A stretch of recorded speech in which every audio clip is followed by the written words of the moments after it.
కిందటి వారం వాక్యాన్ని దేన్ని బోధించాం అమ్మా? దేవుడు మందిరానికి ఎలా వెళ్ళాలి, వెళ్ళటానికి కావలసిన అర్హతలు ఎన్ని? 5 అర్హతలు. చెప్పగలరా? 5 అర్హతలు.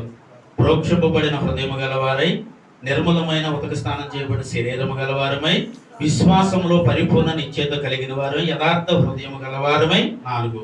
5వది, నీ దేవుడని యెహోవా నిన్ను ఆశీర్వదించిన దాంట్లో నీ శక్తిని మించినది నువ్వు దేవుని సన్నిధిలోకి తీసుకుని రావాలి. ఈ 5 కిందటి వారంలో చెప్పాను. దీన్ని బాగా గుర్తుంచుకున్న వాళ్ళు ఎవరు? గుర్తుంచుకున్నారా? మీరు గుర్తుంచుకున్నారా లేదు, కానీ మీ ఆయన గారు బాగా గుర్తుంచుకున్నారండి. మొన్న వచ్చినప్పుడు ఆయన ఏడుస్తూ అంటున్నారు, మీరు మొన్న 5 వాక్యాలు చెప్పారు అయ్య గారు, చాలా బాగా చెప్పారు అని ఆయన కళ్ళంట నీళ్ళతో చెప్తున్నారు. నేను ఎప్పుడు ఆనందపడతానో తెలుసా అండి? చెప్పింది గుర్తుంచుకుని మీరు చెప్తారు చూసారు, అప్పుడు ఆనందపడతాను. ఎందుకు తెలుసా? నేను చెప్పింది మర్చిపోతున్నారేమో అని అనిపిస్తూ ఉంటుంది నాకు. నేను ఏదైనా చెప్పేటప్పుడు వచ్చే వారంలో మళ్ళీ దగ్గర సమీప రోజుల్లో నేను ఎప్పుడైనా మీరు అనుకోకుండా నన్ను కలిసేటప్పుడు, అయ్యా మొన్నటి వారంలో ఇలాంటి ఈ వాక్యాన్ని చెప్పారని మీరు అన్నారనుకో, నాకు అనిపిస్తుంది వాక్యాన్ని చాలా శ్రద్ధగా విన్నారు, గుర్తు పెట్టుకున్నారు. గుర్తు పెట్టుకోవాలి అండి. ఇప్పుడు మనం గేదెలు ఎంతమందికి తెలుసు? గేదెలు ఎద్దులు మన అందరికీ తెలుసు కదండి. దానిని వాటికి ఆహారం ఉదయం నుంచి సాయంకాలం వరకు దాని యజమానుడు మేపి తీసుకొచ్చి ఎక్కడికి కడతాడు? అది ఉండే స్థలంలో తీసుకొచ్చి ఆ రాత్రి అంతా పడుకోవడానికి స్థలంలో కడతాడు. కట్టినప్పుడు ఆ రాత్రి అంతా అది ఏం చేద్దో తెలుసా అండి? ఒక్క గడ్డి పరక తీసుకుని నోటను బట్టి, మళ్ళీ గడ్డి అంతా తిందది, ఒక పరక నోట్లో పెట్టి తెల్లవారే వరకు, అది నిద్ర వచ్చే వరకు అది నవర వేస్తానే ఉంటుందండి. ఏం చేస్తుంది? నవర వేస్తానే ఉంటుంది. అంటే అలా నవరు వేసి తన ఆకలి తీర్చుకుంటుంది అది. క్రైస్తవ జీవితంలో మనం కూడా దేవుని వాక్యాన్ని ఇలాగే నవరు వేయాలి. అలా నవరు వేసేటప్పుడు నీ ఆకలి తీరుతుందంటే, ఆకలి అంటే భౌతిక సంబంధమైన ఆకలి కాదు, శరీర సంబంధమైన ఆకలి కాదు, ఆత్మ సంబంధమైన ఆకలి తీరాలి మనిషికి. మనిషికి 2 ఆకలి ఉంటుందండి. ఒకటి చెప్పండి రబకమ్మ. ఒక ఆకలి ఏంటి? శరీర సంబంధమైన ఆకలి. రెండోది ఆత్మ సంబంధమైన ఆకలి. ఏ ఆకలి గొప్పది మనకి అమ్మా? గొప్పది. అంటే 2 ఆకలి గొప్పవి. తినకపోయినా మనం ఏమవుతుందండి? నీరసం వస్తుంది. ఇప్పుడు నేను తినలేదు కాబట్టి నాకు చాలా నీరసం వచ్చింది. అంటే ఈ శరీర సంబంధమైన ఆకలి కూడా గొప్పదే. దీన్ని తినకపోయినా మనుషులు ఏమొస్తుందంటే నీరసం వస్తుంది, బలహీనత వస్తుంది, అంతకు మించి ఏం కాదు. ఆత్మ సంబంధమైన ఆకలి కానీ తీర్చలేదు అనుకో, మనలోనికి ఏమొస్తుంది తెలుసండి?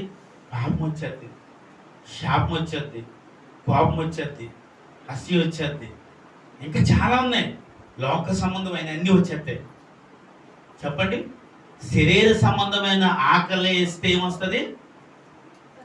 నీరసం వస్తుందండి. ఆత్మ సంబంధమైన ఆకలి వేస్తే, తినకపోతే, ఆహారం తినకపోతే, అంటే వాక్యాన్ని చదవకపోతే ఎన్ని వచ్చినాయి చూసారా? ఒకటి కాదండి, చాలా లోక సంబంధమైనవన్నీ వచ్చేస్తాయి అనమాట. ఇప్పుడు ఏ ఆకలి గొప్పదంటారు? ఇప్పుడు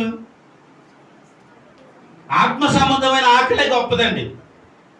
కాబట్టి ఆత్మ సంబంధమైన విషయంలో ఎప్పుడు కూడా కడుపు నింపే విషయంలో చాలా జాగ్రత్తగా క్రైస్తవుడు ఉండాలి. ఆమె హల్లెలూయా.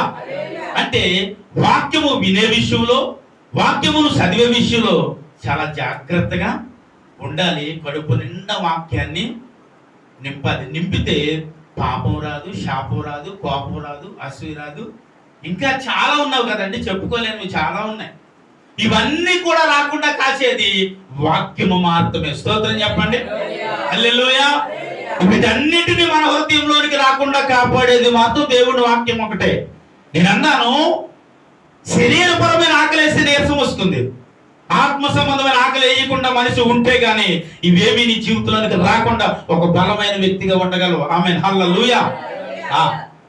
కాబట్టి ఇది మనకి చాలా ప్రాముఖ్యమైనది. ఏది? ఈ భౌతికమైనది కాదు, ఆత్మ సంబంధమైనది. కాబట్టి ఆత్మ సంబంధమైన దానిని చాలా జాగ్రత్తగా కాపాడుకోవాలంటే ఆత్మను బలపరుచుకునే విషయంలో ఎవరు జాగ్రత్తగా ఉండాలి చెప్పండి అమ్మా, నేనని చెప్పుకోండి. ఆమేన్, హల్లెలూయా. నేను చాలా జాగ్రత్తగా ఉండాలండి దేని విషయంలో? ఆత్మను బలపరుచుకునే విషయంలో. కాబట్టి దేవుడి సన్నిధికి వెళ్ళేటప్పుడు మనకి కావలసిన అర్హతలు విన్నాము. ఈ 5 అర్హతలు చాలా విలువైనవి. ముఖ్యంగా అందులో 4 అర్హతలు మీకు తెలియజేశాను. ఆ 4 అర్హతలు కూడా చాలా విలువైనవి. ఆ 4 ఉంటేనే 5వది పాటించాలి కదండి. 4 ఏంటమ్మా?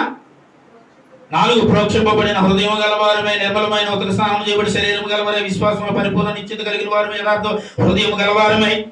4 ఈ 4 మనకి ఎంత ఇంపార్టెన్స్ గా మనలో ఉన్నాయో అప్పుడే 5వది మనకు ఉండాలి. 5వది ఏంటి చెప్పగలరా?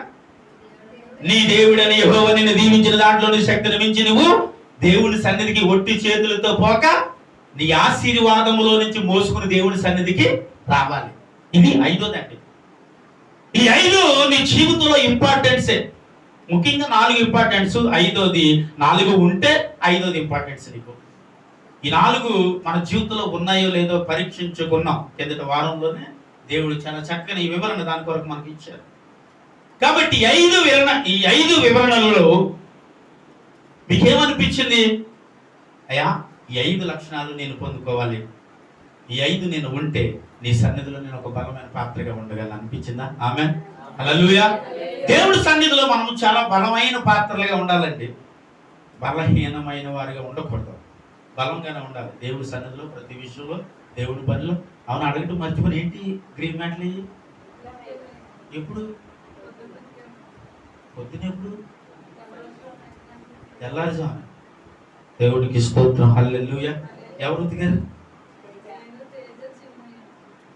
మంచిది. మరి ఇదే దేవుడి సన్నిధిలో మిమ్మల్ని మీరు బలపరచుకోవడం మంచిదమ్మా. దేవుడు మిమ్మల్ని మీ కుటుంబాలను దీవించును గాక. ఆమేన్, హల్లెలూయా. దేవుడి సన్నిధిలో మనము వాక్యాన్ని వినటానికి వస్తామండి. ఎందుకు వస్తాం? వాక్యాన్ని ఎందుకు వినాలి? వాక్యాన్ని వింటే మన ఆత్మను మనము బలపరుచుకుంటాం. వాక్యాన్ని వినాలి, విని దానిని మనం నవరు వేయాలని ఇప్పుడే చెప్తానండి. అలా నవరు వేసే వ్యక్తిగా మనం ఉన్నప్పుడు ప్రతి దినం వాక్యం మన హృదయంలో ఉంటుంది. కాబట్టి వాక్యం అలా ఉంది కాబట్టి మనం ఎప్పుడు ఎలా ఉంటాం తెలుసండి? బలవంతులుగానే ఉంటాం.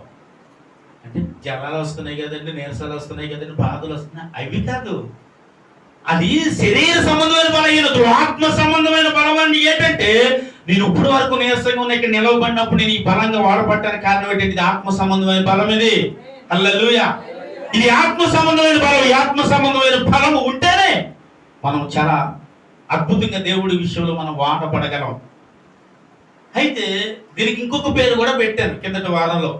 5 వాటి కోసం చెబుతూ అసలు ఆ రోజులే బాగున్నాయి అని చెప్పాను కదా. అసలు ఆ రోజులే బాగున్నాయని చెప్పి ఎన్నో విషయాలు మన చిన్ననాటివన్నీ కూడా జ్ఞాపకం చేసుకున్నాం. అంటే ఇవి మనము జ్ఞాపకం చేసుకోవడం చాలా ఆశీర్వాదకరమే.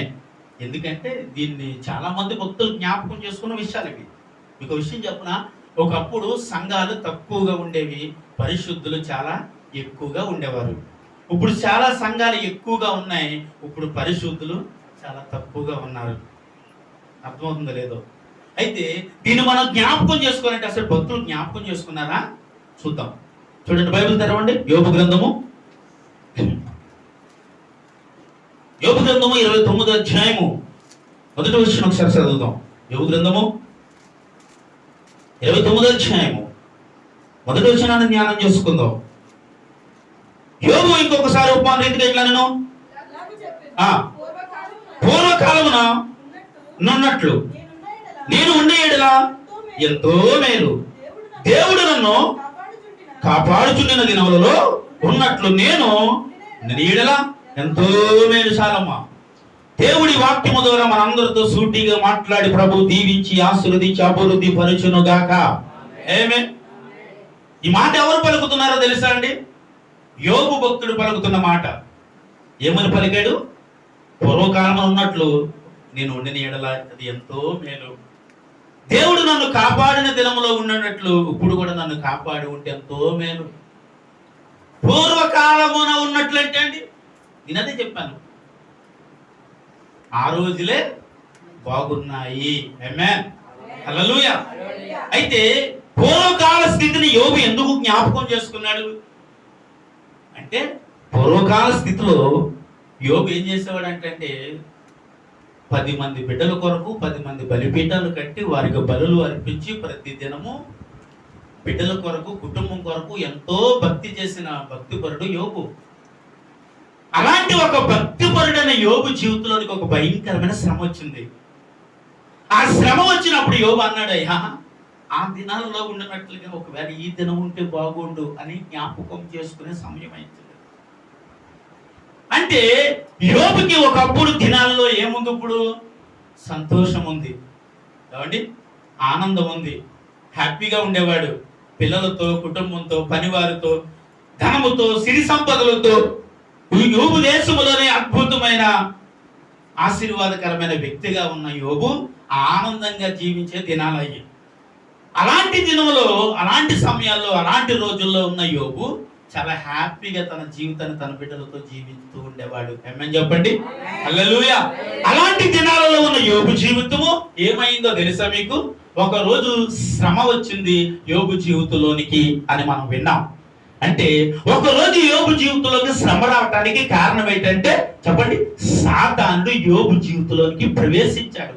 ప్రవేశించటానికి యోబు విషయంలో దేవుడి దగ్గరికి వెళ్ళి ఎవరు మాట్లాడి తెలుసండి? సాతానుడే మాట్లాడాడు. అంటే యోబు కోసం మాట్లాడేటప్పుడు యోబు కుటుంబం చుట్టూ వేయబడిన కంచెని ఒక్కసారి తీర్చి ఉంటే ఏమన్నా తెలుసా? యోబు జీవితం అంతా యోబు చేత దూషించబడేటట్టు చేయగలనని సవాల్ చేసిన సాతానుని ఎదిరించి నిలబడతాడా లేదా అని యోబుకి దేవుడు పెట్టిన చిన్న పరీక్షలో అంటున్నాడు, పూర్వకాలం ఉన్న స్థితి బాగుందయ్యా, అదే మేలు. యోబు జీవితంలోకి శ్రమ వచ్చింది, యోబు జీవితంలోకి బాధ వచ్చింది, యోబు జీవితంలోకి తట్టుకోలేని పరిస్థితి దినములు వచ్చినవి. అందుకే మనం ఆ రోజులు బాగున్నాయ్యా, ఆ రోజుల్లో మన జీవితాలు చాలా అద్భుతంగా ఉండేవి, చాలా సంతోషంగా ఉండేవాళ్ళం అనిపిస్తూ ఉంటుంది ఒక్కొక్కసారి. నేను అంటాను, ఒకవేళ ఆ రోజుల్లో నీకు యేసయ్య ఒకవేళ తెలియకపోయింది కాబట్టి, యేసయ్యని అంగీకరించబడలేదు కాబట్టి, అప్పుడే ఒకవేళ నువ్వు నేను చచ్చిపోయిన దేవుడి రాజ్యానికి వెళ్ళి ఉండే వాళ్ళం కాము. కానీ ఆ రోజుల్లో నువ్వు దేవుణ్ణి తెలుసుకుని, దేవుణ్ణి ఎరిగి, దేవుణ్ణి అంగీకరించి, దేవుణ్ణి యందు వచ్చి ఈరోజు దేవుడి సన్నిధిలో ఈ రీతిగా ఎదుగుతున్న నీ జీవితాన్ని ఎలాగుందో పరీక్షించబడే సమయము మీకు తెలియజేస్తా ఉన్నాను. నేను అంటాను, ఒకప్పుడు మన భక్తి జీవితం ఎలాగుంటుందో తెలుసా? ఏదైనా ఒక చిన్న తప్పు చేస్తే, చిన్న తప్పు అంటే ఏంటి? నేను దేవుని అంగీకరించబడిన కొత్తలో దేవుని అంగీకరించి మార్పు చెంది మారు మనసు పొందాను, రక్షణ పొందాను, యథావిధిగా నా జీవితాన్ని నేను కొనసాగిస్తూ ఉన్నాను. ఒకరోజు మధ్యాహ్న కాల సమయంలో మా కుర్రోళ్ళందరూ ఫోన్ పెట్టి సినిమా చూస్తూ ఉన్నారు. చూస్తున్నప్పుడు అన్నయ్య చూడరా జోక్ వస్తుంది, అందరూ నవ్వుకుంటూ ఉన్నారు, నేను మాత్రం అలా ఒక్కడిని కూర్చొని ఉన్నాను. ఏంట్రా ఇలా వచ్చి చూడన్నయ్య, అలా చూడ జోక్ ఎంత బాగుందని అందరూ పక్క పక్క నవ్వుతూ ఉన్నారు. నేను నవ్వట్లేదు, నేను వెళ్ళట్లేదు, చూడట్లేదు అంటే నేను అన్నాను, అలాంటివి చూడండి అంటే ఇది చూస్తే ఏమవుతురా అన్నారు. గౌకుని అలా వంగి అలా చూసి ఫోన్లని నేను కూడా వాళ్ళతో పాటు ఏకీపించి నవ్వాను. నవ్విన తర్వాత రాత్రి ఇంటికి వచ్చిన తర్వాత అది చూసినందుకు పశ్చాత్తాపంతో ఆ రాత్రి ఏడుస్తూ ప్రార్థన చేస్తున్నానండి. ఏమన్నా తెలుసా ప్రభువా, నేను రక్షించబడేటప్పుడు నిజమైన దేవుడు యేసుక్రీస్తు ప్రభువుని నమ్ముతున్నావా అని మా సేవకుడు అడిగితే నమ్ముతున్నానండి అన్నాను. ఈ లోక సంబంధమైన పాపానికి విడిచిపెడతావా అంటే విడిచిపెడతానన్నాను. ఈ లోక సంబంధమైన వాటిని ఎప్పుడు జ్ఞాపకం చేసుకోకుండా పరలోకపు తండ్రి యేసుక్రీస్తు ప్రభువుని అంగీకరించి రక్షణ పొందుతావా అంటే అవును ప్రభువా అని చెప్పి ఆ రోజు రక్షణ పొందాను. కానీ ఈరోజు ఇచ్చిన మాటను తప్పి నేను అనుకోలేని పాపాన్ని చూసి నేను నవ్వుకుని ఎంజాయ్ చేశాను ప్రభా, తప్పు చేశాను ప్రభా అని ఆ రాత్రి పశ్చాత్తాపంతో చాలా సమయం పడుకోకుండా ఏడుస్తూ ప్రార్థన చేసిన దినం నాకు ఇప్పటికీ గుర్తుంది, అది మర్చిపోలేదు. అంటే ఒకప్పుడు మన జీవితంలోకి అంత చిన్న తప్పు వస్తేనే అంత ఏడ్చేసాం. చెప్పండి. ఒకరోజు మన జీవితంలో చేసిన తీర్మానం బట్టి చిన్న తప్పు చేస్తామని ఏం చేసాం. ఈరోజు అంతకంటే పెద్ద తప్పులు చేసిన ఈరోజు మన హృదయాలు, మన ఆలోచన ఎలా ఉందో తెలుసా? చిన్నదే కదా, ఏముంది, చిన్న చూస్తే దేవుడు పరలోక రాజ్యానికి చేర్చుకోడా అనే మనస్సు వరకు ఈరోజు మనుషులు ఎదిగారండి.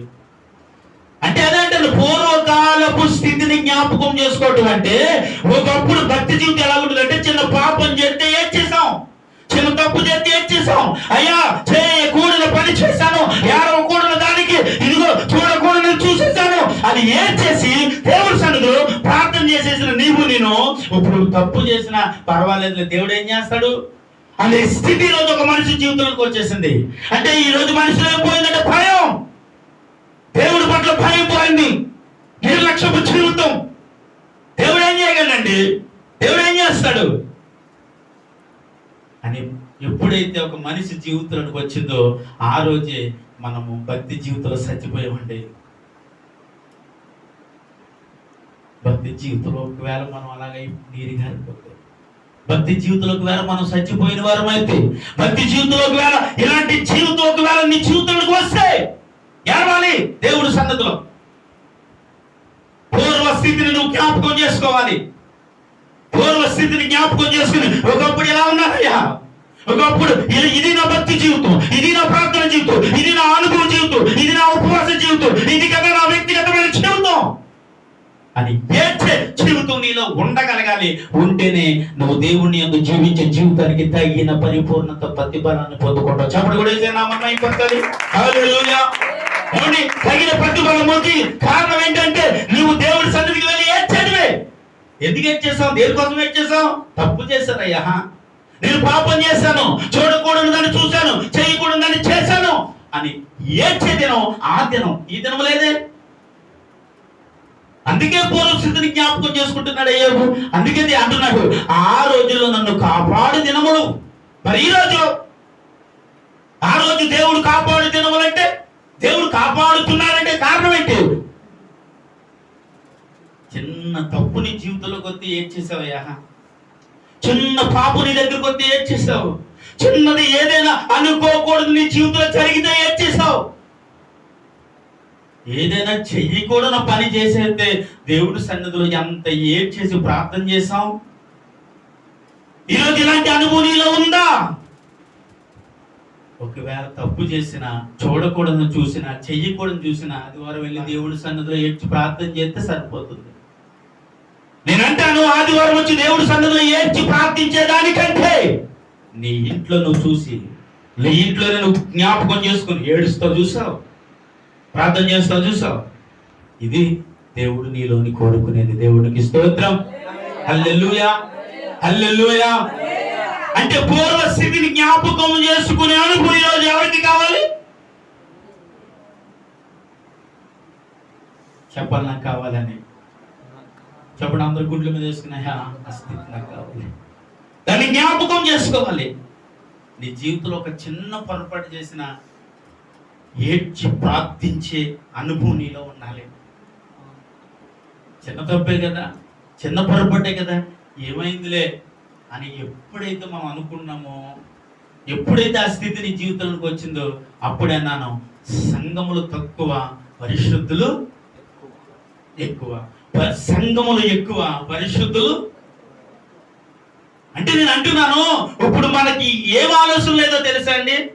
ఏంటండి చిన్న చూస్తే తప్ప, ఏంటిది జాగ్రత్త తప్ప, మరి ఎంతలా ఉండాలంటే అలాగంటే కష్టం కదా, ఉండలేను కదా, బ్రతకలేను కదా, జీవించలేను కదా, మనిషిని కదా అని ఎప్పుడైతే ఒక మనిషి ఆలోచించాడో అప్పుడే నేను మనిషి దేవునికి దూరం అవుతున్నాడు అంటాను. సంఘం అంటే ఏంటండి? దేవుని సన్నిధి. నేను అంటాను, ఇప్పుడు ఆదాము ఎక్కడున్నాడు? ఏదోని తోట. ఏదోని తోట అంటే దేనికి గుర్తు తెలుసా? సంఘానికి గుర్తు కదా.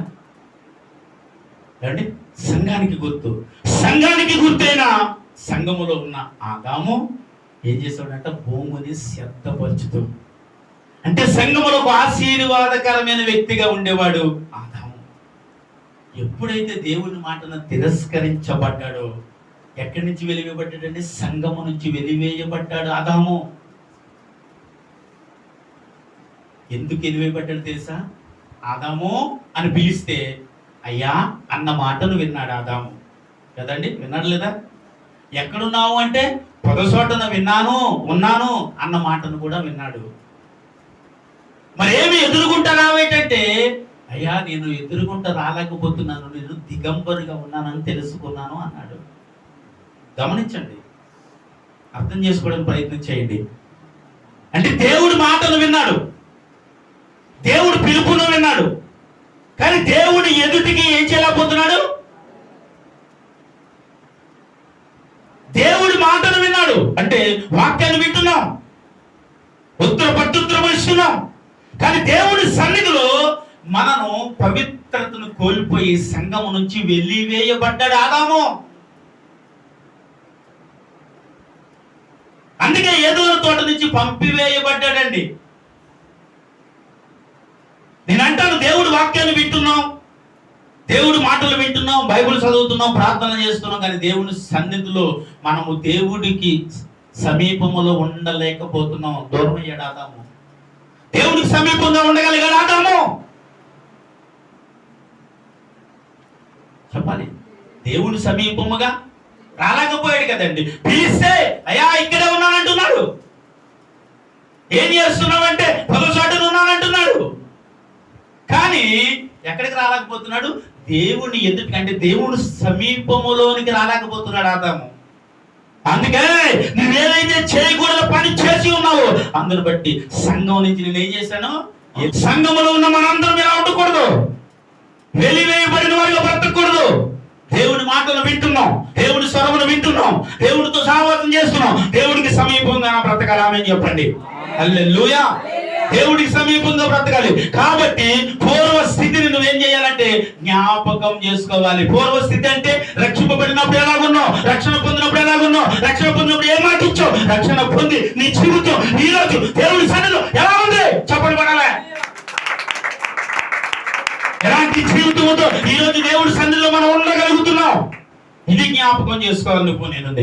ఇలాంటి జ్ఞాపకం చేసుకోగలిగితే మనం దేవుడికి అతి సమీపంగా మనం బ్రతకగలం. స్తోత్రం చెప్తామా? హల్లెలూయా.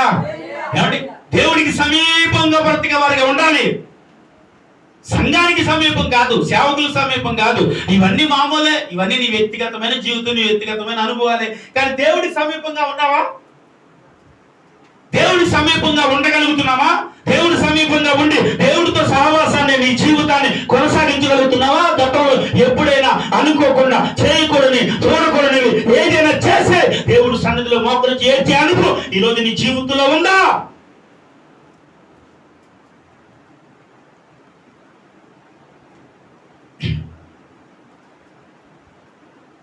నీ జీవితంలో ఒక చిన్న తప్పు వచ్చిన, ఒక చిన్న పాపం నీ జీవితంలోకి వచ్చిన, చూడకూడదు చూసేసిన, చేయకూడదు చేసేసిన, అయ్యో నీకు మాట ఇచ్చానయ్యా, ఇలా ఉంటానన్నయ్యా, ఇలా జీవిస్తానయ్యా, ఇలా బ్రతుకుతానన్నయ్యా, ఈ పరిస్థితి నా జీవితంలోకి వచ్చిందన్నయ్యా. మనం ఏడుస్తాం చూసారా, కన్నీళ్ళు విడుస్తాం చూసారు. ఏడుస్తే దానికి తగిన ప్రతిఫలం ఏంటంటే దేవుడు నిన్ను నన్ను క్షమించటమే. అంటే క్షమించే దేవుడు కాబట్టి మనం ఏం చేస్తున్నాండి, తరచుగా ఏదో ఒక జీవితం, ఏదో ఒక పాపం, ఏదో ఒక తప్పు నీ జీవితం నా జీవితంలో వచ్చేస్తున్నామో దేవుడి దగ్గర నుంచి మనం క్షమాపణ పొందలేమండి. క్షమించడు దేవుడు. ఇప్పుడు బోధని చెబుతున్న విషయం చెప్పండి, జాగ్రత్తగా వినడానికి ప్రయత్నం చేయండి. ఇప్పుడు ప్రతి బోధ ఎలా ఉందంటే, తప్పు చేస్తే ఉందా దేవుడి సన్నిధికి వెళ్ళి క్షమించమని అడిగితే క్షమించేస్తాడు. నేను అంటాను, దేవుడు క్షమించేవాడు కాదు. ఎందుకంటే నా దేవుడు రోషము కలిగిన దేవుడు, పరిశుద్ధుడు, 10,000 అతి సుందరుడు. ఆమేన్, హల్లెలూయా.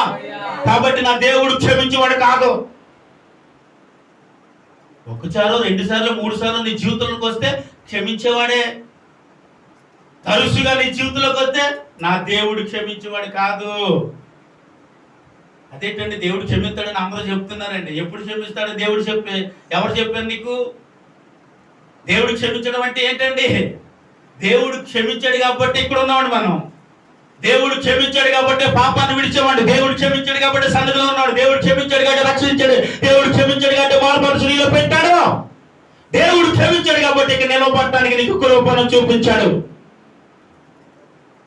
కాబట్టి పదే పదే పదే పదే నన్ను క్షమించి నన్ను క్షమించి నన్ను క్షమించంటే ఒక తల్లైనా ఒక తండ్రి అయినా ఎన్నిసార్లు కుమారుడు కుమార్తె తప్పు చేస్తే ఎన్నిసార్లు క్షమిస్తారు? చిన్న భక్త కుమార్తె అదొప్ప అంటది తల్లి. అంటదట అందా? అయ్యా తండ్రి ఉన్నాడండి, నాన్న ఇంకెప్పుడు చేయిందా అంటే పోలే ఏదో ఐదు లోనకెళ్ళా అంటాడు. మళ్ళీ చేసాడు, పోలే ఏదో ఐదు లోనకెళ్ళి మళ్ళీ ఎన్నిసార్లు అంటాడు లోనకెళ్ళానే? ఈసారి అంటాడు బయటకు పో, ఈసారి అంటాడు బయటకు పో, నువ్వు నా బొమ్మ పెట్టి ఎక్కడానికి వీలు లేదు. ఎన్నిసార్లు నన్ను తప్పు చేస్తుంటావు, ఎన్నిసార్లు నువ్వు పాపం చేస్తుంటావు, ఎన్నిసార్లు అవి ఏంటో నా కుటుంబాన్ని పోతావు, నీ వల్ల నాకు పేరు పోతుంది, మంచి పేరు పోయింది, ఉన్నవన్నీ పోతున్నాయి, నాకు బ్యాడ్ తప్ప నీ వల్ల గుడ్ ఏం లేదు పాదకి అంటావు ఒక తల్లిగా ఒక తండ్రిగా. మరి దేవుడు ఇదే సార్ దేవుడు, మరి దేవుడు కదా మరి క్షమించాలి కదా, క్షమించాడు కాబట్టి దేవుడు ఇక్కడ నిలబెట్టాడు నిన్ను నన్ను. చప్పట్లు కొట్టండి అందరూ. క్షమించాడు కాబట్టి ఇక్కడ నిలబెట్టాడు దేవుడు మనల్ని. క్షమించాడు కాబట్టి మార్పు పెట్టాడు మనలోనికి. క్షమించాడు కాబట్టి మారు మనసు ఇచ్చాడు. క్షమించాడు కాబట్టి పవిత్రమైన ఏమిచ్చాడు? రక్షణ ఇచ్చాడు కాబట్టి ఇక్కడ ఉన్నామండి. మనం ఇప్పుడు ఉన్నాం కాబట్టి మన పూర్వస్థితిని జ్ఞాపకము చేసుకోవాల్సిందే. చేసుకుని దేవుడి సన్నిధిలో ఇచ్చిన తీర్మానాన్ని బట్టి అయ్యో నా జీవితంలోకి ఇది వచ్చిందయ్యా అని ఏడిస్తే క్షమిస్తాడు. చేస్తూ చేస్తూ క్షమించి చేస్తూ క్షమించమంటే క్షమించుడు నా యేసయ్యా. క్షమిస్తాడనే సంఘాలు ఉన్నాయి, అందుకనే సంఘాలు ఎక్కువ, పరిశుద్ధులు తక్కువ. సంఘాలు చెప్తున్నప్పుడు సేవకులు బోధిస్తున్నారు ఏమని? తప్పు చేస్తే దేవుడి సన్నిధికి వెళ్ళి మోకరించయ్యా, ఏడయ్యా, ఏడమ్మా, దేవుడు మిమ్మల్ని ఏం చేస్తాడు? అందుకే వారి జీవితంలో ఆదివారం మాత్రం కాసేపు పవిత్రంగాను పరిశుద్ధంగాను బ్రతుకుతున్నారు చాలు. తర్వాత వారం అంతా జ్ఞాపకం చేసుకున్నావా దేవుడికి ఇచ్చిన మాట? జ్ఞాపకం చేసుకుంటున్నావని దేవుడికి ఇచ్చిన మాటను, రక్షింపబడినప్పుడు ఇలా ఉంటానయ్యా అన్న మాటను ఒక్క దినము నీ జీవితంలో జ్ఞాపకం చేసుకున్నావా?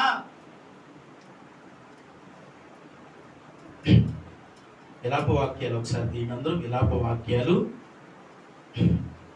5వ అధ్యాయము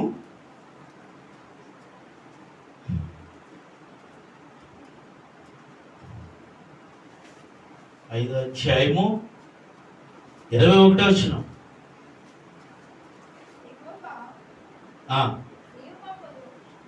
యెహోవా నీవు మమ్మను నీ తట్టు ఇప్పిన యెడల మేము తిరిగిదము, మా పూర్వస్థితి మరలా మాకు కలుగ చేయము. హల్లెలూయా. దేవా నీ తట్టు ఒకవేళ తిప్పుకుంటే తిరుగుతాం. పూర్వస్థితి మళ్ళా మమ్మల్ని ఆశీర్వదించినట్టు మమ్మల్ని ఒక్కసారి ఆశీర్వదించయ్యా. పూర్వం ఆశీర్వదించడం ఏంటండి? నువ్వు మారు మనసు పొందినప్పుడు, రక్షణ పొందినప్పుడు దేవుడు నిన్ను బహుగా దీవించాడు, ఆశీర్వదించాడు, అభివృద్ధి పరిచాడు. అన్ని విషయాల్లో చాలా అద్భుతంగా నీ లైఫ్ ఉంది, చాలా చక్కగా ఉన్నది. ఆత్మీయతలో గాని, దేవుడి సన్నిధిలో గాని, పరిచర్యలో గాని, సేవలో గాని, పాస్టర్తో గాని, సంఘంలో గాని, వంటలు వండే విషయంలో గాని, సాపలు వేసే విషయంలో గాని, ప్రతి విషయంలో నీ జీవితం చాలా అద్భుతంగా ముందుకు వెళ్తుంది. ఎప్పుడు? రక్షణ పొందినప్పుడు. మరి ఇప్పుడు అది లేదే, అది కోల్పోయావే, అది కోల్పోయి అంటున్నాడు ప్రభువా. పూర్వం ఆశీర్వదించినట్టు ఒక్కసారి మళ్ళీ ఆశీర్వదించాయా? జ్ఞాపకం చేసుకుంటున్నారు ఇక్కడ. అంటే నువ్వు రక్షణ పొందినప్పుడు నీ జీవితం ఎలాగైతే ఉందో అలాగ మరలా నీ జీవితంలో మళ్ళీ దీవించబడి ఆశీర్వదింపబడాలంటే దేవుడి సన్నిధిలో ఏడాలని మనం. అంటే ఎప్పుడు ఏడాలి అయ్యారు? ఆదివారం ఒక్కరోజు. చాలా మంది చెప్పేది ఏంటంటే ఆదివారం ఒక్కరోజు దేవుడి సన్నిధిలోకి ఏడా. ఆదివారం ఒక్కరోజు ఏడితే దేవుడు దీవెన రాదమ్మా. ప్రతి దినము నీ ఇంటిలో నువ్వు ఎందుకు ఏడాలండి? ఏదో అనుకున్నది జరిగింది, చూడకుండా చూసావు, చేయకూడదు చేసావు కాబట్టి నీ ఇంటిలో నువ్వేం చేయాలి? ఏడుతున్నారు ఇంట్లో. ఒక్కసారి ఆ పూర్వం ఆశీర్వదించే కదా, అలా ఒక్కసారి ఆశీర్వదించు. అప్పుడు వారు ఆశీర్వదింపబడటానికి కారణం ఏంటంటే ఇచ్చిన వాగ్దానముకు కట్టుబడి వారు ఆత్మీయతలో ఎదుగుతున్నారు, ముందుకు వెళుతున్నారు. కాబట్టి దేవుడిని వారిని అలాగా ఆశీర్వదించాడు. స్తోత్రం చెప్పాలన్నప్పుడు అంటారు హల్లెలూయా. అలాగా ఆశీర్వదించబడిన వ్యక్తి ఇప్పుడు ఎలా ఉన్నాడంట? సరే పూర్వం చదువు తల్లి 21వ వచనం చదవాలి. దొరికిందయ్యా మీకు? దొరికిందా?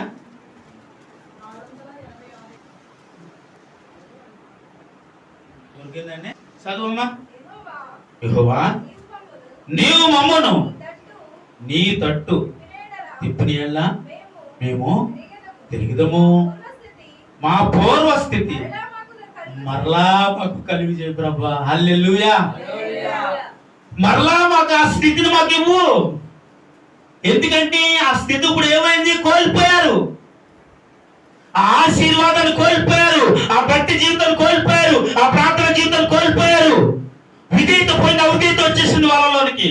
కాబట్టి అంటున్నారు పర్వం మళ్ళీ నీ వైపు తిప్పుకుంటే తిరుగుతాం. తిప్పి మళ్ళీ అప్పుడు మమ్మల్ని ఆశీర్వదించినట్లు ఇప్పుడు మమ్మల్ని ఆశీర్వదించు. హల్లెలూయా. ఏమండి అంటే మరలా మనం ప్రేమ వాళ్ళు ఇప్పుడు నీ స్థితిని దేవుడి తట్టు తిప్పాలి, నీ హృదయాన్ని దేవుడి తట్టు తిప్పాలి, ప్రార్థించాలి మళ్ళా దేవుడి సన్నదిలో. అప్పుడు పూర్వ స్థితి కలిగిన ఆశీర్వాదం మరలా నీ జీవితంలోనికి వస్తుందా రాదే అండి? ఎప్పుడు వస్తుంది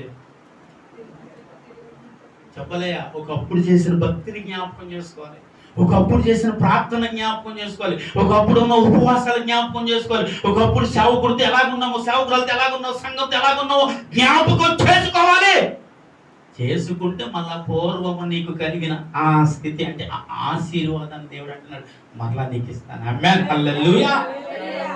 కాబట్టి దేవుడి సన్నిధిలో ఉన్న నీవు నేను ఎవరిపైనా ఆ స్థితిని జ్ఞాపకం చేసుకోవాలండి. కొన్ని విషయాలలో దేవుడి విషయాలలో మనం మర్చిపోతూ ఉంటాం. ఆ మర్చిపోవటమే దేవుని ఆశీర్వాదాన్ని కోల్పోవటానికి అంటే ప్రభు మళ్ళీ మీ వైపు తిప్పుకుంటూ తిరుగుతాం, కానీ మరలా పూర్వస్థితి మళ్ళీ మాకు దయచేయండి అయ్యా. హల్లెలూయా.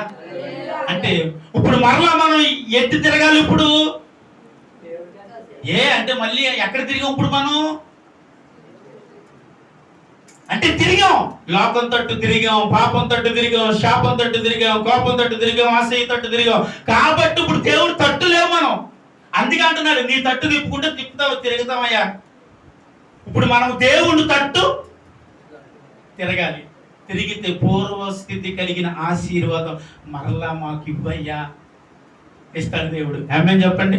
హల్లెలూయా. ఎప్పుడు ఇస్తాడంట? ఎప్పుడు ఇస్తాడమ్మా? ఆయన తట్టు మనము తిరిగి ఉన్నప్పుడు వస్తుంది. హల్లెలూయా.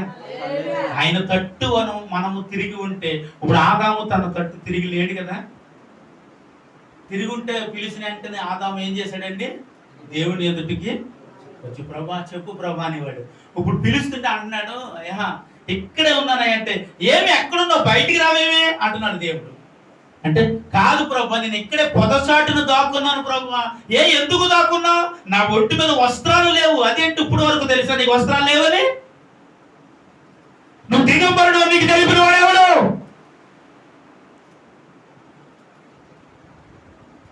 నాకు తీసుకొచ్చి అంట పెట్టే కదా ప్రభాము. అవమ్మా ఆమె చేసిన నిర్వాహకమే ఇది. దానివల్ల నేనేమైనప్పుడు నిన్ను చూసే కళ్ళు కోల్పోయా, నీతో మాట్లాడే పరిస్థితి ఆ పవిత్రత కోల్పోయానయ్యా అని ఏడుస్తుంటే ఆదాము దేవుడట ఆయనని క్షమించరు.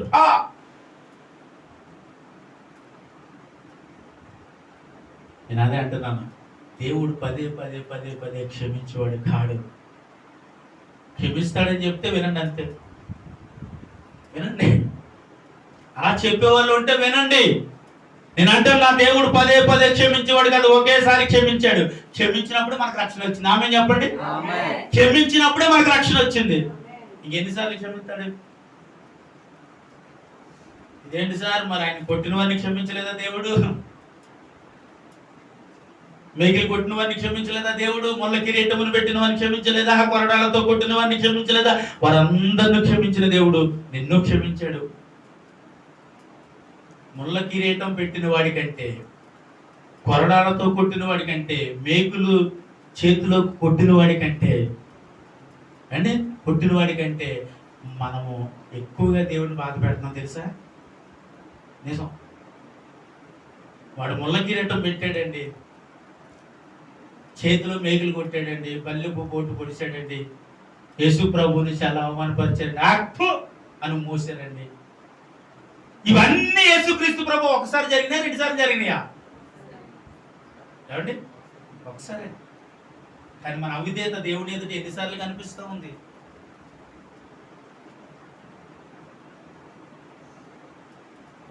మన తప్పు దేవుని ఎదుట ఎన్నిసార్లు కనిపిస్తూ ఉంది?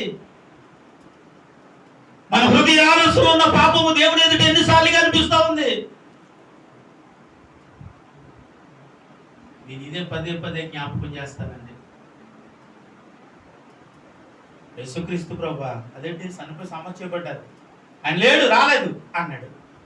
ఆయన దగ్గరికి వచ్చి, తోమా ఇదిగో ఈ గాయమును చూడు అంటే, గాయములు చూసి ప్రభువా నన్ను క్షమించయ్యా. ఇప్పుడు వేలు పెట్టి ఆ గాయంలో చూసి అంటున్నాడు, ప్రభువా నన్ను క్షమించయ్యా. ఇప్పుడు తోమా గొప్పవాడా, నీవు నేను గొప్పవాడువా? అమ్మా, ఎవరు గొప్పవారు? అసలు తోమే గొప్పవాడు. మనం ఎలా గొప్పవాడు అవుతా తల్లి? దేవుడికి స్తోత్రం. తోమే గొప్పవాడు అయ్యాడు. ఎందుకంటే వేలు పెట్టి గుర్తు పెట్టి క్షమించేసాయా అని అన్నాడు ఒక్కసారి. కానీ నీవు నేను అవిధేయతతో, వ్యతిరేకతతో, పాపముతో, తప్పులతో, పొరపాటులతో ఎన్నోసార్లు దేవుడి దగ్గరికి వెళ్తున్నావు, వేలు పెడుతున్నావు, పడుతున్నావు, రక్తం కారుతుంటే క్షమించు ప్రభా. ఎన్నిసార్లు నీ జీవితంలోకి వచ్చిందో తెలుసా అది? అందుకంటే తోమ గొప్పవాడు మనకంటే. ఒప్పుకోము.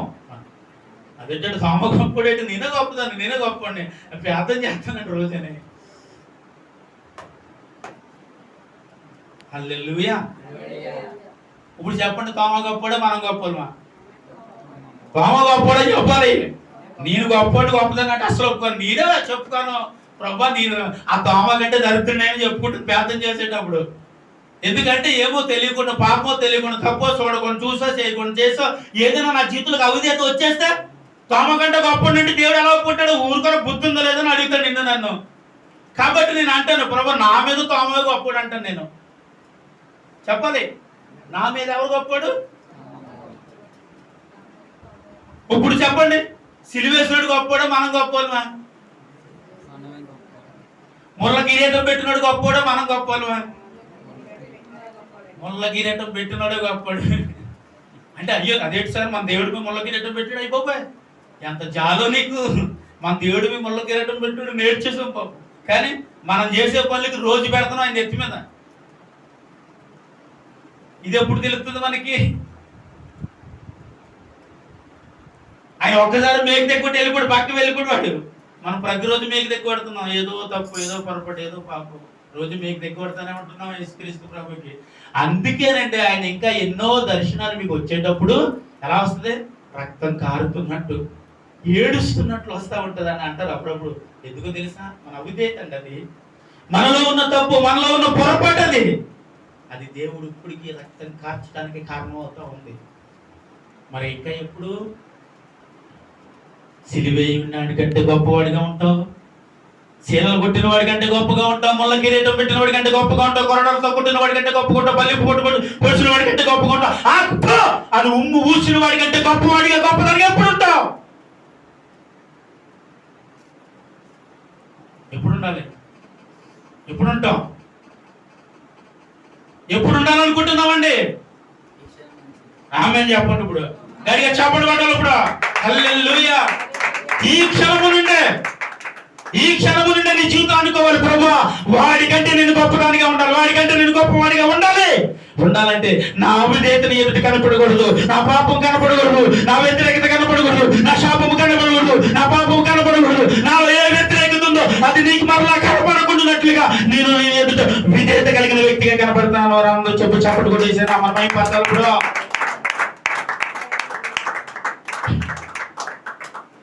అప్పుడు మనం ఎలా ఉంటామంటే దేవుని ఎదుట మేకులు కొట్టిన వాడి కంటే గొప్పదనం అవుతావు. అప్పుడు ప్రభు నిన్ను చూసి ఆనందించాలి. ఇప్పుడు వారు కొట్టిన వారందరూ శాపం పొందిన వారే. అదే శాపం మన మీద కూడా ఉంది. ఆ శాపాన్ని కొట్టివేయటానికి యేసుక్రీస్తు ప్రభు తన రక్తమును చిందించారు.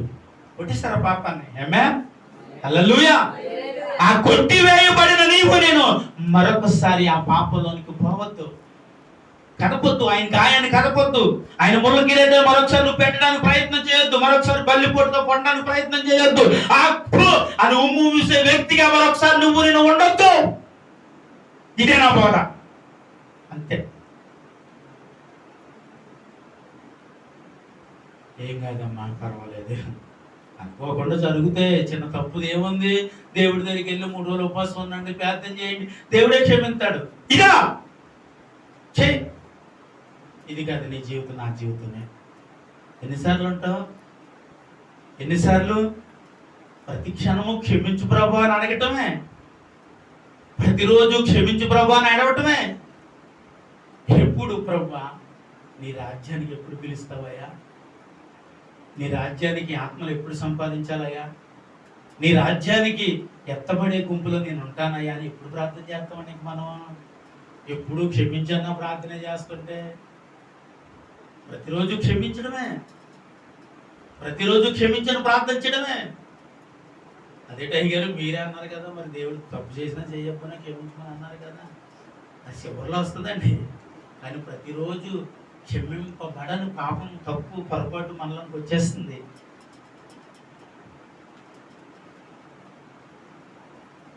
కాబట్టి నా బాధలో ఏంటో తెలుసా? దేవుడు ప్రతిసారికి నిన్ను నన్ను క్షమించడో. ఎప్పుడు క్షమించడో చెప్పాను నేను పూర్తిగా. ఎప్పుడు క్షమించడానికి దేవుడు మనల్ని ప్రభు రాకడ వచ్చేటప్పుడు చెప్పాలి. ప్రభు రాకడ వచ్చేటప్పుడు మధ్య ఆకాశాన్ని మనందరం కలవాలి. కలిసేటప్పుడు ప్రభు దగ్గరికి మనం ఎత్తబడతాం.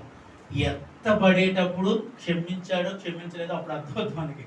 దేవుడికి స్తోత్రం, హల్లెలూయా. క్షమించడం లేదో అప్పుడు అర్థమవుతుంది. అప్పుడు అర్థమై బావా నేను అర్థం లేదు. ఎప్పుడంటే భూమి మీద క్షమించడానికి ఏం చేశాడు?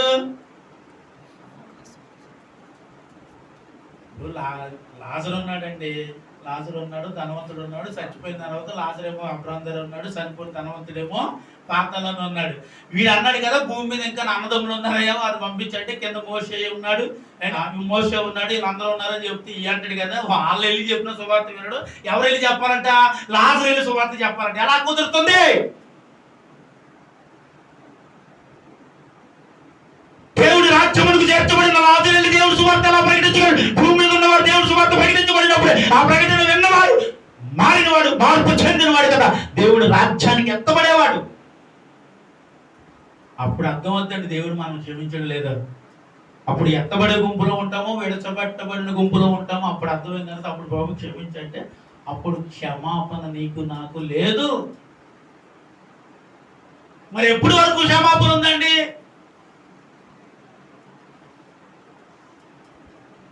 చెప్పాలి. ఈ దేహములో ఈ ఆత్మ ఉన్నంత వరకు క్షమాపణ. అలాగే అన్నామనే ఇంకా ఎలా ఉంటుంది ఎవరు? ఇలాగ అన్నాం అనుకోండి, అయ్యా పర్వాలేదు దేవుడు నువ్వు సత్యదాకా చెబుతాడంటే సత్య వరకు ఒక మనిషి పాపంలో ఉంటే ఎప్పుడు వస్తాడో తెలియని దేవుడు.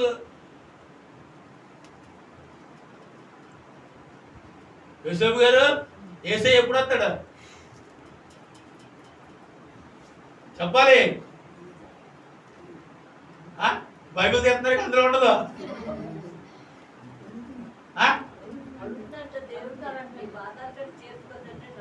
అది కాదు, దేవుడు ఎప్పుడు వస్తాడని అడుగుతున్నాను. ఆయన దగ్గరికి మనం వెళ్దామండి, ఆయన ఇక్కడికి ఎప్పుడు వస్తాడు? ఇప్పుడు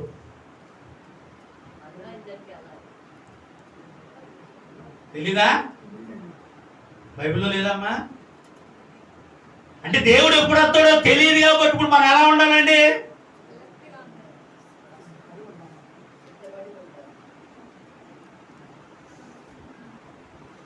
మన రెంట్ హౌస్ కదా. మన ఓనర్ గారు అన్నారు, బాబు రేపు అలాగే రెంట్కి వద్దామని అనుకున్నాం అంటారు. ఎప్పుడు వస్తాడు అయినా రేపు వస్తాడు అన్నాడు. ఈ లోపల మనం ఏం చేస్తాం? పెంట చెత్త సేదారం ఉంటే ఏం చేస్తాం? తీసేసి ఒక ఇల్లు శుభ్రం చేసుకుంటే ఎందుకని ఓనర్ వస్తే ఏమంటాడు మనల్ని? ఏంటి ఆ ఇల్లు ఇలా చూసుకుంటున్నా, ఇల్లు కాదు చేసి అంటే భయం. ఎందుకని? ఆయన ఎప్పుడు వస్తారన్నాడు? రేపు వస్తారన్నాడు. మరి మన ఏసీ ఎప్పుడు వస్తాడు చెప్పలేదు సార్. కాబట్టి చెత్త సేదారం ఉండకూడదు ఇంక మన దగ్గర. తీసేయాలన్నీ తీసేయాలి. ఎప్పుడు వస్తాడో తెలియదు కాబట్టి రోజు పవిత్రంగా పరిశుద్ధంగా బ్రతకడం క్రైస్తవ లక్షణం. చెప్పడు కూడా ఏదైనా ఉన్నాయి పరిచయం. ఇదే సార్ మన బోధ. దేవుడు ఎప్పుడు వస్తాడో మనకి తెలియదు. మరి ఏం చేయాలి? ఇప్పుడు సిద్ధంగా ఉండాలంటే ఏం చేయాలి? యేసేపు గారికి మొన్న 7 ఏళ్ళు ఎత్తే వారం అంతా పండగ జాతర కర్ర వస్తే ఆ టైంలో దేవుడు వచ్చేసాడు. ఇప్పుడు ఏం చేద్దాం?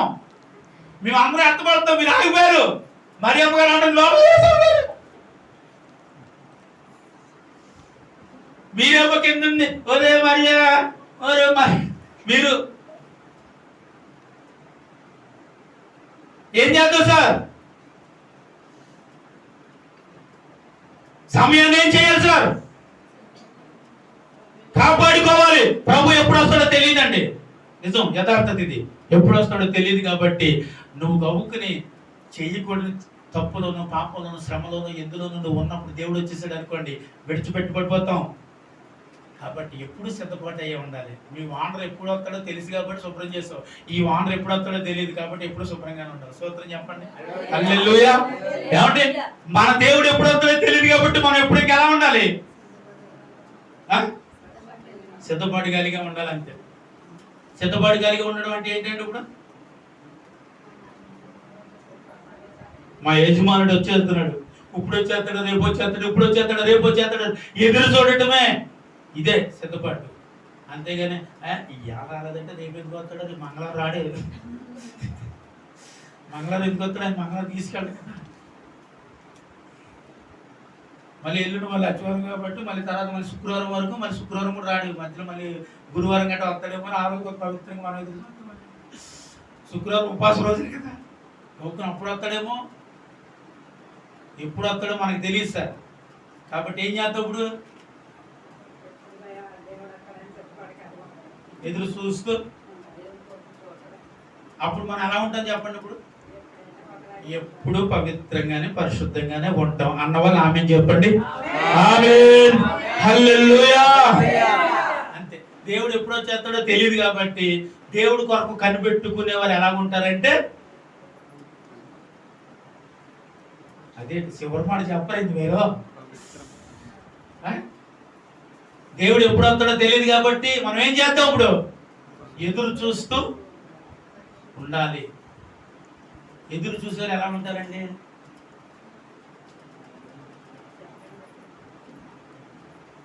ఎదురు చూసేవారు ఎలా ఉంటారు?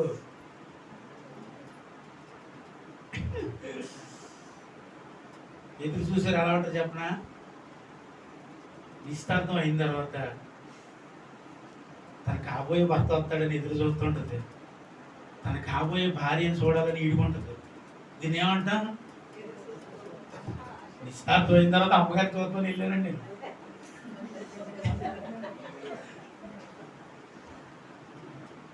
అమ్మగారిని చూద్దామని వెళ్తే అమ్మగారు వంటగదిలోకి వెళ్ళిపోయింది. రావట్లేదు. ఎంత ప్రయత్నం చేసినా ఒకసారి చూద్దామంటే మా తల్లి అప్పటికే భోజనం టైం అయిపోయింది. ఈ లోపల మన తోటి చేసి మా బామ్మరిది మా బావగారికి నాకు తెచ్చి ఫుడ్ పెట్టేసాడు. మీ అక్కేదంటే లోపల ఉందండి, ఇవిడేమో రాదు, మనకేమో చూడాలని ఉంది. అప్పటికే నిశ్చితార్థం 6 నెలలు అయింది. కొన్ని చూసి వెళ్దామంటే తల్లి ఒంగుని చూస్తుంది తప్ప రావట్లేదు. ఈవిడ ఎప్పుడు ఒంగుని చూస్తుందో మనకు తెలుస్తలేదు. బ్యాక్ సైడ్ చేసి కూర్చున్నాం కుర్చీ. ఎంత అలాగంటే చూడాలి, ఎలాగైనా చూడాలి, ఎలాగైనా చూడాలని చాలా ఆశ ఉంటుందండి.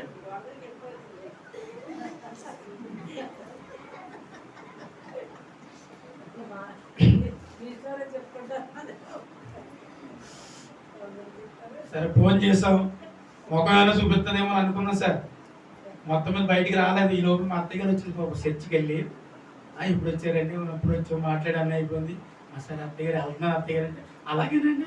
ఎవరో బయటికి రావట్లేదు. ఎవరో బయటికి రావడం కాదండి బాబు, ఈవిడ రావట్లేదు. అందరూ బయటకు వస్తున్నారు కానీ ఈవిడ వస్తలేదు. సరే అత్తయ్య గారు వెళ్తున్నాను, సరే వెళ్తున్నాను అంటున్నాను కానీ నేను వెళ్ళట్లేదు, ఈవిడ వస్తలేదు. మనకి ఎంత ఆసక్తి అనుకున్నారో ఒకసారైనా చూడాలి. మొత్తం మీద ముఖం చూపించలేదని వచ్చేసాను. దేవుడికి స్తోత్రం. హల్లెలూయా. మొత్తం మీద ముఖం చూడలేదండి. నేను వెళ్ళిపోయిన తర్వాత ఎక్కడికి రైలు గేట్ దాటిన తర్వాత ముందు వస్తే సుఖమే ఉంది, కనపడుతుంది బ్యాగ్ తప్ప ఏం కాపాడుతుంది. ఆ తర్వాత మళ్ళీ 6 నెలలకి వివాహం అయింది. పెళ్లి పీటల మీద చూశాను మొహం, బాబు పెళ్లి కూతురు మార్చాడు బాబా అనిపించింది నాకు.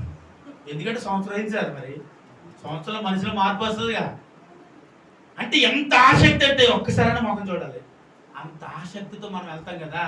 ఆ ఆసక్తితో ప్రతిరోజు ఒక క్రైస్తవుడు బతకాలండి. అంటే ఎవరి కోసం? యేసు గారిని చూడాలని కాదు, మీరు యేసయ్య చూడాలని దేవుడికి స్తోత్రం. హల్లెలూయా. కాబట్టి ఎవరు చూడాలని? యేసయ్యను చూడాలి. యేసయ్య వస్తాడంట, ఎప్పుడు వస్తాడో తెలియదంట. ఆయన రాకడ సమీపించిందంట. ఆ రాకడలో నేను ఉండాలంట, ఆ రాకడలో నేను ఎత్తబడాలంట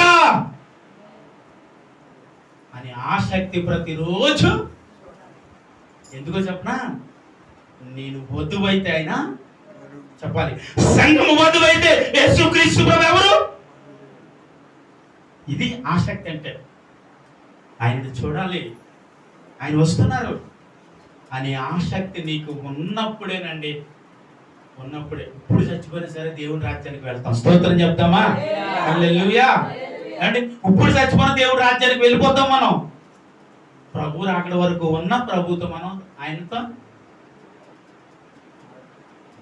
చెయ్యబట్టి తీసుకెళ్తాం. అంటే కొత్త పెళ్లి కూతురు కొత్త పెళ్లి కొడుకు నడిచి వెళ్తే ఎలా ఉంటుంది? మరి అలా ఉంటుంది. మరి ఎవరు అలా ఉండాలంటే అదే కిక్ అంటే దమ్ము. అలాంటి దమ్ము కలిగిన భక్తి చేద్దాం. అలాంటి దమ్ము కలిగిన భక్తి చేయగలిగితేనే సేవ అద్భుతంగా ఉంటుందండి. అలా జీవించడానికి, అలా బ్రతకడానికి మనం అందరం ప్రయత్నం చేద్దాం. ఆ పూర్వకాలపు స్థితిని ఒక్కసారి జ్ఞాపకం చేసుకుందాం. ప్రభా, ఆ రోజుల్లో నేను ఎలా బ్రతికాను, ఆ రోజు నేను ఎలా ప్రార్థించాను, ఆ రోజు ఎలా నేను ఉపవాసాలు ఉన్నాను, ఆ రోజుల్లో నేను సేవకులు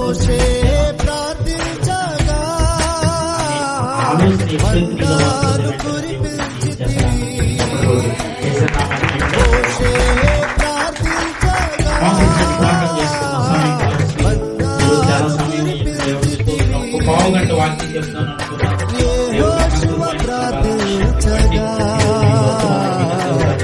దేవుడు చూపించారు. అందరి బట్టి దేవుడికి మహిమ కలుగును గాక. ఆమేన్.